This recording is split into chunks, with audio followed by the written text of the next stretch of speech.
Mashabiki wa soka ambapo leo Simba Sports kwa namna moja au nyingine wana nafasi ya pili kuweza kuonyesha ubora ambao walionyesha kule baada ya kushinda goli 3 ili kuweza kuqualify kama ambavyo timu ya Yanga imefanya jana, lakini pia timu ya Singida wamefanya jana na timu ya Azam FC imefanya juzi, na itakuwa ni historia kwa maana ya timu za Tanzania 4 zote kuingia kwenye mashindano makubwa ya shirikisho pamoja na klabu bingwa timu 4 mfululizo. Nipo na mwamba kabisa. Inakuwaje? Sawa, mambo vipi kaka? Zuka. Salama na mshukuru Mungu. Tuanze kulizungumzia chozi la Dube. Kwako umelipokeaje na unaweza kulizungumziaje kama mchambuzi wa kitaa, kama mpenda mpira wa Tanzania, kama mtu anayejua football, ukiachana na ushabiki wa Yanga na Simba? Waswahili wanasema umeona kuitafuta maana kulipata. Dube ni mchezaji mzuri, ni mchezaji ambaye mimi naamini kwamba ana uwezo mkubwa. Lakini nafikiri sehemu alipokuwa inawezekana labda au labda nyakati ambazo alizokuwa nazo anapiga katika nyakati ngumu.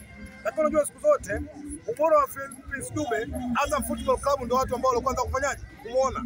Lakini kwa namna ambavyo Prince Dube alipotoka Azam, mimi naamini kwamba management ya Azam wakulizia kwa namna ambavyo alifanyaje? Alipotoka. Mchezo wa mpira siku zote tunaamini ni mchezo ambao mashirikiano. Unaweza kutoka timu moja, unaweza kwenda timu nyingine. Lakini kwa namna ambavyo utokaji unavotoka, ukienda kwenye sehemu nyingine, yawezekana wale waliokuleta kuona namna ambavyo wazalamo na ndengeleko wanavyosema kwa kinyongo kwenye nafsi yao. Mimi nafikiri kama umeona namna ambavyo performance ya Dube alikuwa performance juu ya timu yake, mwisho wa siku wenzake na fulani endelea kulia. Mimi naamini akae chini ajitafakari kwa namna ambavyo anarudisha hali yake ya kawaida kwa football. Dakika ya 79 kwenye mchezo wa jana wa Dar es Salaam Yanga Afrika na Silver Striker, mchezaji Pacome anapiga assist kali kabisa, anamfikia Dube ambaye anakuwa kumaliziwa ile ya assist, lakini Dube anatuliza na mpira unaenda kwa kipa, anachukua. Dube baada ya tukio hilo anaonyesha ishara ya kufanyiwa sabu, na kweli ubao unamuonyesha kwamba aende nje. Kwa upande wako ulionaje? Kwa upande wako ulifikiria Dube amefikiria nini mpaka kuomba benchi la ufundi liweze kumtoa akapumzika? Unajua mimi ni Simba. Unajua mimi sijawahi kukaa hata siku moja kuombea dua Dar es Salaam Africans. Kwa hiyo naombea mabaya. Kwa hiyo kile ambacho kilichomkuta kiendelee kumkuta zaidi. Yes. Kwa sababu Dube kabla hajaja Dar es Salaam Africans alikuwa Azam Football Club, akifunga goli anatufanya hivi Simba Sports. Kwa hiyo mimi ukinizungumza Dube katika yale ambayo anamkuta, endelea kuweka ubani, endelee kumkuta zaidi. Kwa sababu mimi toka Mwenyezi Mungu mama yangu ananileta katika dunia, sijawahi kuiombea Yanga na siweza kuiombea. Kwa hiyo kile ambacho Dube kinamkuta kiendelee kumkuta.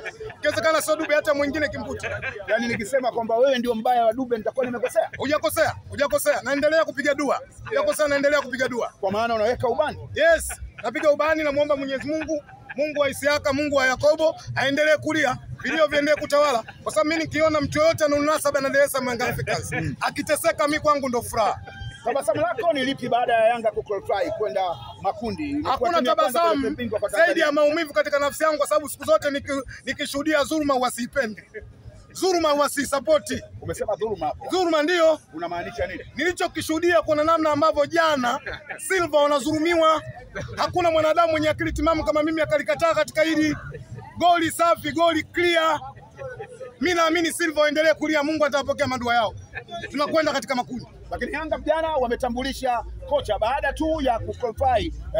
Rais wa Yanga Els amewaambia nawapa zawadi saa 3:30 tunamtangaza. Mshangilie sana ndugu yako aniyetoka kwenye maji kuingia, anatoka kwenye tope kuingia kwenye maji, anatafuta kujisafisha.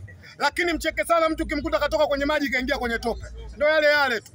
Januari, Februari nitafute Global TV, yule mwalimu hayupo. Wanasema hivi, Yanga sehemu ya kuweka kidole, wao wanaweka nyundo, wanagonga kabisa kuhakikisha kwamba wamekwenda makundi kibingwa kabisa, wamekwenda makundi kiufundi kabisa, na kwa uwezo mkubwa. Ndio maana wakaamua kuchagua siku ya jana kuifanya kwamba wanachama mashabiki wa mpira waingie bure. Mungu usipate tabu, dunia kaitengeneza vitu pacha. Mungu dunia kaitengeneza dabo. Nitakupa mfano. Hii maiki lakini dabo yake hii nembo yako. Mchana dabo yake usiku. Kichogo dabo yake nini? Komwe. Ndio. Kuna dhuluma na kuna haki. Unakubali? Unajua Silva amezulumiwa saa jana, wewe hujui? Wewe hujui? Au ndio wale wafuti kafuti. Hiyo ina maana gani? Futi kafuti. Uliza Ndengeleko na wazalamo. Bwana Kisugu kanambia mimi ndio wale wafuti kafuti. Maana yangu kwamba uwezi ukazungumza bila namna ambavyo kuzungumza kama kuna dhuluma jana imetendeka. Jana Silva hakuna cha kufunika kombe, tuseme Lengo na nia kuona namna ambavyo tunakwenda kufuzu kwa weledi. Tunakwenda kufuzu kila mmoja kwenye nafsi yake. Aliyeshindwa anajua kashindwa na aliyeshinda anajua kafanyaje, kashinda. Kunika kombe Mwanalamu apige. Twende kwenye mechi ya leo. Wakati Simba wametoka kule wameshinda goli 3 uwanja wa ndege pale. Kocha wenu amesema kwamba hakufurahishwa na performance aliyofanya Simba japo wameshinda goli 3. Ile ilikuwa na maana gani? Yeye kama kiongozi kasema sisi hakuna namna, lakini si mashabiki tulifurahi. Nini kilikufurahisha? Moja kilichofurahisha kuna namna ambavyo kwenye historia ya football, kwenye mashindano yanayoendelea Champions League, kwa kumbukumbu zangu ndio mechi ya kwanza tunapata goli nyingi ugenini.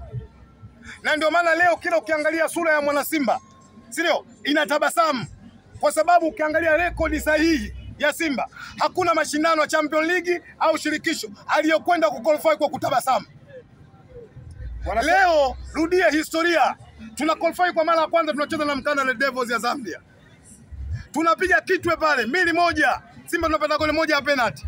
Tunakuja hapa dakika 16, Alan Chisala anamtingisha Shabalala, anapiga cross kama unakumbuka, bwali anatia Kitwe dakika 14. Simba tunashika kichwa hiyo. Aggregate 3 ngapi?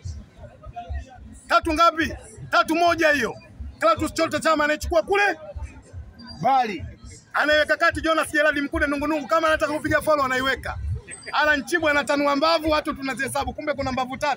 Anaambia hiyo chuma weka katikati. hiyo Simba ya Chama hiyo. Sasa acha hiyo. Kumbuka ile Simba ya AC Vita yenyewe. Akina Twisila Kisinda na miaka 18 hiyo. King Fiston Maela na miaka 20. Kuna mtu mmoja pale alikuja Singida pale anacheza center forward. Dakika 14 anatupiga goli la kusini hapo. Simba hivi. Kisugu unaongea. Kwa mara ya kwanza leo inawezekana tunakwenda kuqualify kwenye mashindano ya Champions League tukirelax.